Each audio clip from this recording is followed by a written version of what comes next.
Hello and welcome to this podcast, just one in a series on the early 19th century German writer Heinrich von Kleist.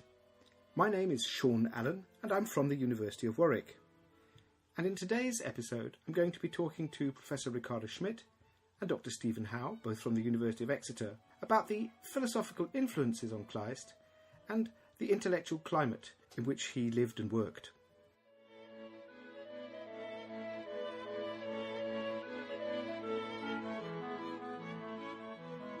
Born in 1777 in the provincial Prussian town of Frankfurt an der Oder, Heinrich von Kleist lived through one of the most turbulent phases in 19th century European history.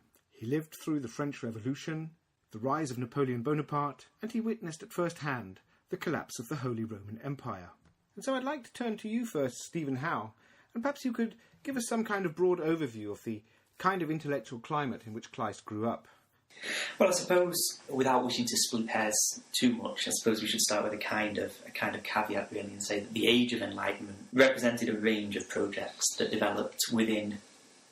often developed within localised settings, and it's quite difficult to strip that back to a single, unified pan-European model. I mean, that out of the way, I think there are certain common elements that we can pull out so as to present a kind of general picture, as to give a clue to the intellectual climate and this general idea of enlightenment. I think, broadly speaking, the Age of Enlightenment refers to a cultural movement of European intellectuals in the late 17th and 18th centuries, which sought to mobilise the power of reason to advance knowledge, reform society, and establish a new system of ethics and aesthetics. I think certainly those in the intellectual vanguard of the movement saw their task as a kind of a crusade, really, to lead man towards progress and out of this period of doubtful tradition, superstition, intolerance, tyranny, irrationality, which they associated with the Dark Ages, hence the need for enlightenment. So basically the use of human reason could emancipate human beings from being prisoners of superstition and false belief. Exactly, and then there's two definitions which I think we could perhaps quote, which give an idea that sums up the aims and objectives of the movement. The first one is from the French philosopher Denis Diderot, who wrote that, quote, "All things must be examined, debated, investigated without exception. We must ride roughshod over all these ancient puerilities, overturn the barriers that reason never erected, and give back to the arts and sciences the liberty that is so precious to them." And the second, and perhaps the most famous definition of enlightenment, comes from the German philosopher Immanuel Kant, who wrote that enlightenment was mankind's final coming of age, the emancipation of the human consciousness from immature states of ignorance and error. And so it seems that the primary objective of the movement was really to try and understand the natural world and man's place within the natural world on the basis of rational inquiry, without having to turn to religious beliefs. And so the Age of Reason opened up new avenues for scientific inquiry. So Newton's science first really begins to exert its impact. Texts by Descartes, Pascal, Leibniz really paved the way for the development of modern physics, mathematics, technology, and in politics and philosophy. It also prompted major developments in the emergence of universal ideals of humanity and cosmopolitan sensibilities, and also new ideas of freedom, self-determination and democracy, which provided a framework then for the revolutions in America. I was going to say, so the French Revolution is in a sense the political instantiation of Enlightenment ideas. The 19th century, of course, is often seen as the Romantic era in Germany, and Kleist is sometimes, rightly or wrongly, described as a romantic German writer. Enlightenment and Romanticism are often juxtaposed and seen as the opposite of each other. But I think it isn't quite as simple as that, is it, Ricardo? Well, there were some famous Romantic writers who were also trained as scientists or engineers, technically educated. So basically what they were trying to do is to react against an often trivialized Enlightenment. where Enlightenment had been turned into something utilitarian, because as opposed to the rather lofty aims particularly in the early 18th century, what was happening, especially in Germany, Austria, was enlightenment from above, that rulers introduced enlightenment often against the people's wishes.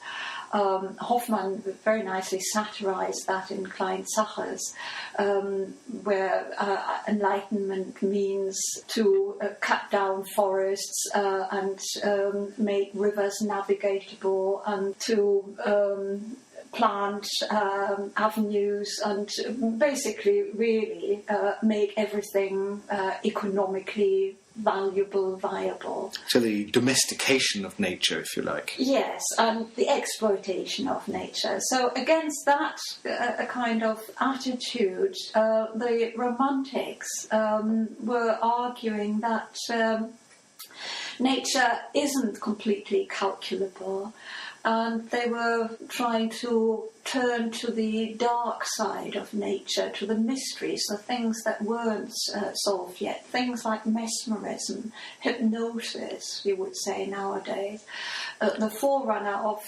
psychoanalysis. But just like what Steve said about the Enlightenment, Romanticism is also not simply a unified movement in Germany.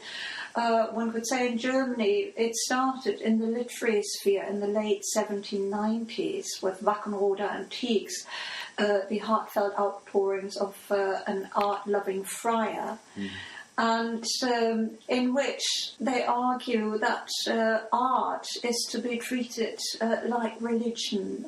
You gain insight through art, you pay reverence to art. So it was part of the secularization movement. Thank you, Ricardo. I'd like to return now to Kleist's relationship to the Enlightenment, and in particular his relationship to the philosophy of Immanuel Kant. Although Kleist lived for some time in the same city as Immanuel Kant, Königsberg, we can be pretty sure that he never met Kant himself. Nonetheless, I think there can be no doubt that he was very profoundly influenced by Kant's epistemology in particular. Many critics have referred to what's termed sometimes a Kant crisis in Kleist's life around about the time 1801.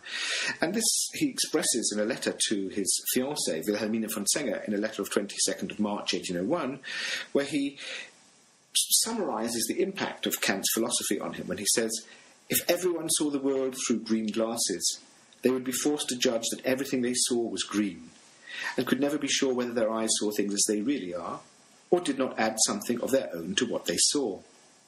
And so it is with our intellect. We can never be certain that that which we call truth is really truth, or whether it does not merely appear so to us." I think there's a general consensus that Kleist's reading of Kant is, to say the least, somewhat idiosyncratic. Perhaps, Stephen Howe, you could just give us a quick overview of what it was that Kant was trying to argue. Okay, I think the first thing to say is that Kant is certainly one of the most complex and difficult of modern thinkers, and it's incredibly difficult to discuss his theories without using his own language, which is incredibly complex and at times rather obscure.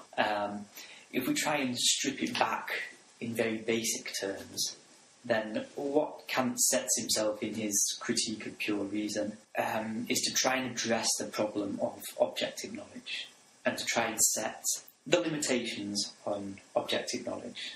And he's really engaging with two contrasting ideas from predecessors. One being the view of somebody like Leibniz, who says that the individual can have objective knowledge of the world, independent of any perspective. The other being David Hume, who argued the opposite and said that we can have objective knowledge of nothing.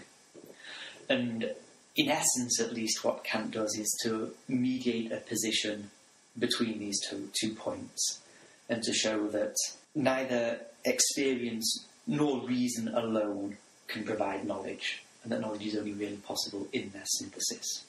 Kant's point is that it's impossible to know the world as it is in itself, irrespective of the perspective of the individual observer. the individual can know the world, but what he or she knows of it, the world of appearance, bears the indelible mark of that point of view. And that is, in very crude terms, I think, what Kant is trying to say. Well, I think you've summarised very eloquently a very, very complex idea. My question to you would be then, Kleist's metaphor of the green glasses, which seems to emphasise a position of radical subjectivity, you presumably would see that as a false interpretation of Kant. I think so, yeah. If one takes what Kleist says in that letter as his interpretation of Kant, then I think you would have to be inclined to say that he's misinterpreted it somewhat and taken a position which is more radical in terms of radical subjectivity and also more radically sceptical about the possibilities of knowledge than Kant himself suggests, and one which is probably slightly closer to Hume, I would say. The only other point I think is worth bearing in mind is that Kleist wrote this in a letter to Wilhelmina. He doesn't seem to have a particularly high estimation of her intellectual capacities, for want of a better word. And I'm just wondering whether it's also thinkable that Kleist might have presented a kind of simplified version of what he's experienced in terms that he thinks Wilhelmina might understand. But it's a very productive misunderstanding because, what Kant was after is the limitations of knowledge of all humanity. He wasn't after one human being from another. That's what Kleist is doing, that creative misunderstanding. Whereas Kant was after, horses have a different perspective, or various insects, as we now know, because their eyes are positioned in a different way from ours. So they see the world literally differently. But that was not what Kleist had understood. He had understood it on this level of individuality. And this creative misunderstanding was ever so fruitful for his work, because there are these misunderstandings between people abounding in his work, and that makes his work so fascinating. Well, whatever it was that prompted the Kant crisis in Kleist's life, one of the results of it was nonetheless that he stopped working for the Prussian civil service, the Technische Deputation, and embarked on an extended period of travelling. Like many writers of his generation, Kleist was fascinated by the idea of going to Paris to see what the post-revolutionary capital of France looked like. But when he actually got there in July 1801, he was pretty appalled by what he experienced there. He writes back, "Where will destiny lead this nation? God alone knows. She is riper for fall than any other in Europe." I'd like to come back to that experience of Paris itself and ask you, Ricardo, what it was about Paris that so appalled him and what convinced him that this nation was riper for fall than any other in Europe. Well, one thing was moral degeneracy. He wrote that incest and various kinds with father and daughter, mother and son, it's commonplace. One doesn't even talk about it in France. One has examples of it.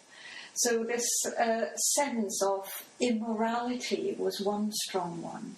Another one was Paris was the modern capital, and the modern city with its anonymity, with people not knowing each other in the streets, was another thing that hit him. The anonymity of modernity was not something he took to as liberation, but as isolation, or I don't want to know.